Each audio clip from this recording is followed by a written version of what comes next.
With us here on Mirror Now, let's begin the broadcast with big news that we're tracking as far as the poll code violation charge is concerned. The Election Commission has put the BJP, the Congress's top brass on notice, the MCC violation charge on Prime Minister and Rahul, and now on that significant development with the Election Commission seeking a response by April 29th.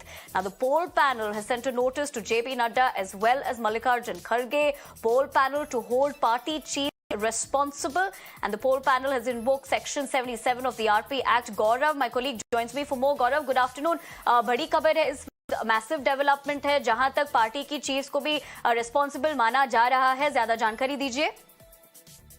बिल्कुल, देखिए, दरअसल चुनाव आयोग के पास दोनों ही मामले में शिकायतें लेकर पार्टी का डेलीगेशन पहुंचा था। प्रधानमंत्री का 21 अप्रैल का भाषण जो कि उन्होंने राजस्थान में दिया था और जिसमें उन्होंने जिक्र किया था घुसपैठियों का और अलग अलग बातें की थी, जिसमें धर्म के आधार पर बांटने और वोट मांगने का आरोप प्रधानमंत्री नरेंद्र मोदी पर लगा था। और उसके बाद कांग्रेस का डेलीगेशन गया था और साथ ही साथ राहुल गांधी ने जो भाषण केरला में दिया था, जिसमें उन्होंने कहा था कि जो बीजेपी की सरकार है वो एक ही भाषा पूरे देश पर थोपना चाहती है और केरल, तमिलनाडु, इन लोगों को अपनी भाषाओं में बोलने का मौका नहीं मिलेगा, अधिकार नहीं रहेगा।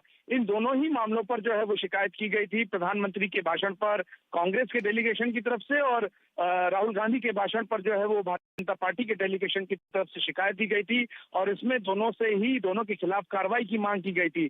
अब इन दोनों ही मामले पर चुनाव आयोग ने सबसे पहले पार्टी के अध्यक्षों यानी कि बीजेपी के राष्ट्रीय अध्यक्ष जेपी नड्डा और कांग्रेस के राष्ट्रीय अध्यक्ष मल्लिकार्जुन खड़गे को नोटिस भेजा है और इसमें कहा है कि स्टार कैंपेनर जो चुने जाते हैं उनकी भी भूमिका जो है उन्हें भी नियमों का पालन करना होता है। लेकिन जिस तरह की शिकायतें आई हैं, ऐसे में पार्टी ये जवाब दे कि क्यों ना इन लोगों के खिलाफ कार्रवाई की जाए, क्योंकि इस मामले में स्पष्टीकरण मांगा गया और चुनाव आयोग ने दोनों ही पार्टियों को 29 अप्रैल सुबह 11 बजे तक जवाब मांगा है इस मामले में और ये पूछा है कि आखिर इस तरह के जो भाषण दिए जा रहे हैं, क्योंकि सभी पार्टियां जो होती है, राजनीतिक दल होते हैं, वो मॉडल कोड ऑफ कंडक्ट से जो है उन्हें वायलेट नहीं कर सकते हैं, के लिए बाध्यकारी होते हैं। और ऐसे में जिस तरह की भाषाओं का इस्तेमाल अलग अलग भाषणों में किया गया है, मल्लिकार्जुन खड़गे द्वारा दिए गए भाषण का भी जिक्र बीजेपी की शिकायत में था, उस पर भी जवाब मांगा। तो इन दोनों ही मामलों पर फिलहाल बीजेपी और कांग्रेस को नोटिस हुआ है और दोनों ही पार्टी के जो राष्ट्रीय अध्यक्ष हैं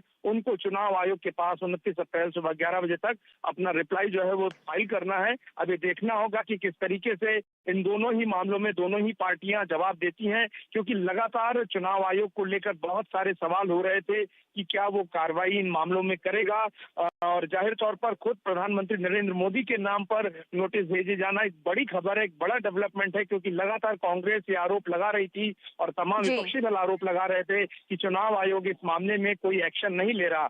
हालांकि जो सबसे पहला स्टेप होता है इसमें चुनाव आयोग ने पार्टी के अध्यक्षों को नोटिस भेजकर पहले जवाब मांगा है और उस जवाब पर ही डिपेंड करेगा कि आखिर इलेक्शन कमीशन ऑफ इंडिया इसके आगे क्या कार्रवाई करता है।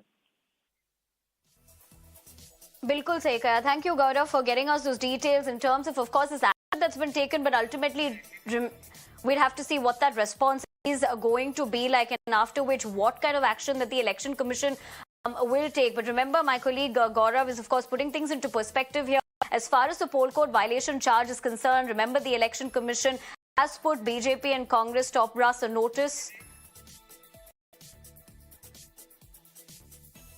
All right, for the moment we leave it to that. We're shifting the focus to the fact that ultimately Akhilesh Yadav has filed his nomination.